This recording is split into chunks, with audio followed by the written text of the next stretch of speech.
everybody, welcome to this video on how not to fail your college class. I'm pretty sure you don't want to fail your class because does anybody want to fail their college class? Probably not. So if you're looking for tips for how not to fail, look no further. This video is for you. If you're new here, hello, welcome. I'm the pink-haired professor. I'm a college writing instructor, a published author, and a total unabashed nerd. So if you need a little help in your college journey, look no further, like and subscribe to my channel. By the way, I'm doing this video because it was widely requested, and by widely requested, I mean that I decided to do it because I thought it would be helpful. If you are already failing your class, then you should probably watch my video on 5 tips for what to do when you're failing. I will link it in the cards above, so you should be able to check it out. All right, so tip number 1 for doing well in a college class is to turn in your work. Now, I know this doesn't sound very revolutionary and it seemed pretty obvious, but in the 12 years I've been teaching, I've probably taught, I don't know, a couple of thousand students by this point. I can usually tell pretty early on who's going to struggle in my class. And this is because they don't turn their work and they typically miss assignments in the first 2 weeks. So tip number 1 is to turn in your work, but especially in those first couple of weeks, right? I don't know why this is. I think it's because students who don't turn in their work in the first couple of weeks of the semester are setting a pattern that they tend to follow the rest of the semester. So really getting in those first few assignments, they might not be worth a lot of points, but just setting the tone and setting the pattern for the rest of the semester can really help you pass the class. All right, so tip number 2 for how not to fail your class is as soon as you don't understand a concept, to get help immediately. So I think sometimes students tend to kind of I don't know, think that they might understand the concept later, or maybe it'll sink in at a future point in the class. However, usually with how instructors teach and how professors teach is that they have concepts that build on top of each other, right? So this is called scaffolding, and teachers and professors are taught how to do this when they are learning how to become teachers or professors. So if your teacher is scaffolding concepts, which most likely they are, then you really need to make sure that you understand each and every concept as you go along because they build up on one another. As soon as you don't understand something, go and ask questions and get help. So how do you do that? I would say your first plan of action should be talking to your professor during their office hours. Yes, I know professors can be intimidating. I talk a little bit about this in my other video. However, they should be your primary resource when you don't understand a concept. Now, it can be kind of hit or miss, and I'll explain what I mean by this. So usually professors are in their discipline or their field because they excelled in that field or discipline when they themselves were a student.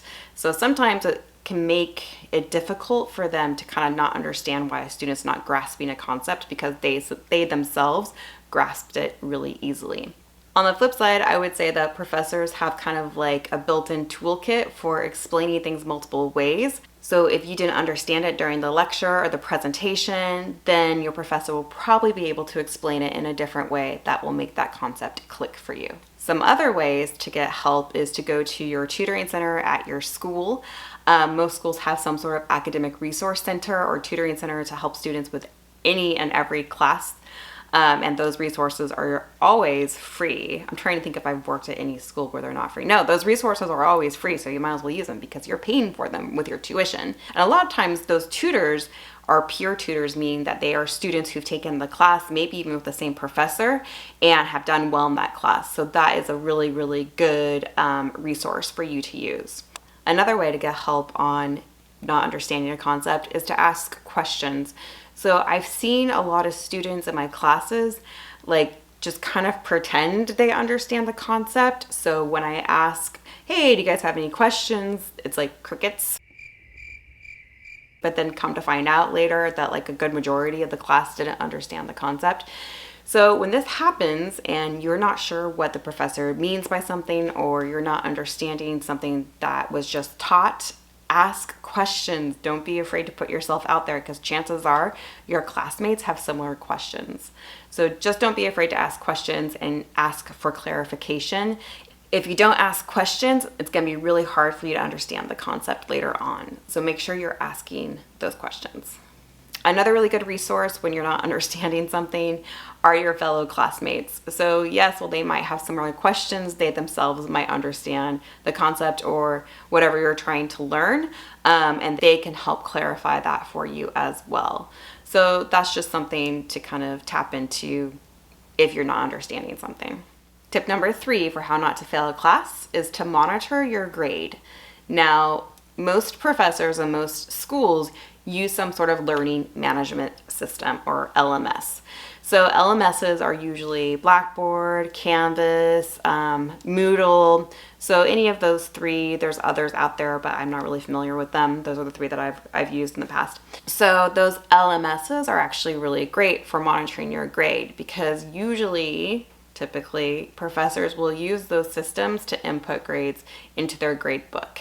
Not every professor does this. Some of them still do like an old method where they're doing, pen and paper, pencil and paper, or they have like a hard copy grade book that they're working off of, or maybe they're using something on their desktop like Excel. But a lot of those professors who use LMSs are also inputting your grades and your scores into those LMSs. How you check your grade varies with the LMS that your school uses, but it's really easy to figure that out. You can Google it. You can ask your professor how to check your grade. You can ask another student, they may know. Making sure you know what your grade is throughout the semester or the quarter will help you not fail because you won't have any surprises. So I've had students who literally have 60% in the class and it's week 15 out of a 16-week semester, and I'll approach that student and say, hey, what do you think your grade is in this class? And they will often have no clue. So make sure that as a student, you're taking that responsibility and that you are completely aware of your grade. That will also help you look at any missed assignments you may have. You can talk to your professor about possibly making those up. Some will let you, some will not. But really just kind of figuring that out and making sure you have no surprises at the end of the semester will really help you avoid failing your class. So some of these LMSs, especially Canvas, have tools to help you predict your grade. I think on Canvas it's actually just called grade predictor tool, but if you Google grade prediction and Canvas, you should be able to find a video for how to do this. On Canvas, it's pretty easy. You just go through the list of assignments that are left and you put in what you think you will get, and they'll provide an overall grade for you. Now, this isn't 100% because there might be assignments that aren't on there already, or maybe they're not published on Canvas already, or maybe your professor will add extra assignments, but this is just kind of a good tool to use just in case it's something that's available to you. So just something to keep in mind. So tip number 4 for how to avoid failing in a class is to give yourself extra work. Now, I know that sounds crazy, but I talked a little bit about this in my last video. I historically have always struggled with math. I'm much better at it now, but when I was a student, particularly when I was an undergrad, I had a really hard time with math classes. So what I would do is I would assign myself extra work, which sounds crazy, but if my professor gave me a page of problems to do, I would do 2 or 3 pages of that same type of problem just to help me solidify that concept into my brain. There's also extra resources. I mentioned them in my other video, but Khan Academy has a lot of great stuff. Grammarly for writing has some good stuff. So just kind of know that you might have to give yourself some extra work. Some professors will just recommend homework, they'll make it optional. When they do this, I say go ahead and do that work. Even though you won't be earning points, you will be solidifying concepts in your brain, which is worth it in the end. So it's kind of like you're giving yourself points for understanding concepts. Tip number 5 for how not to fail your class is to talk to your professor about how not to fail. I know it sounds crazy, but I always really like it when students come up to me in those first couple of weeks of the semester and say, hey, I want to do well in this class. How do I do well? And I simply tell them, turn in your work, do the assignments, and implement the feedback, and you'll do well. For different classes and different professors, obviously the responses will be different, but it's always good to tell your professor from the sort of get-go that you really want to pass the class and ask them for pointers for how to do this. It'll be really, really helpful in the long run.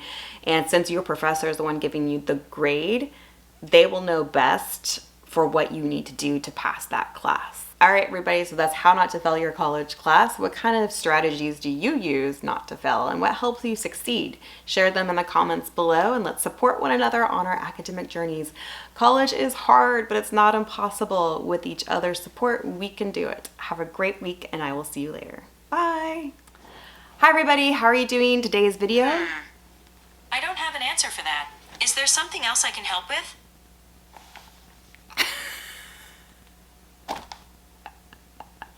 So if you need a little extra support in your college journey,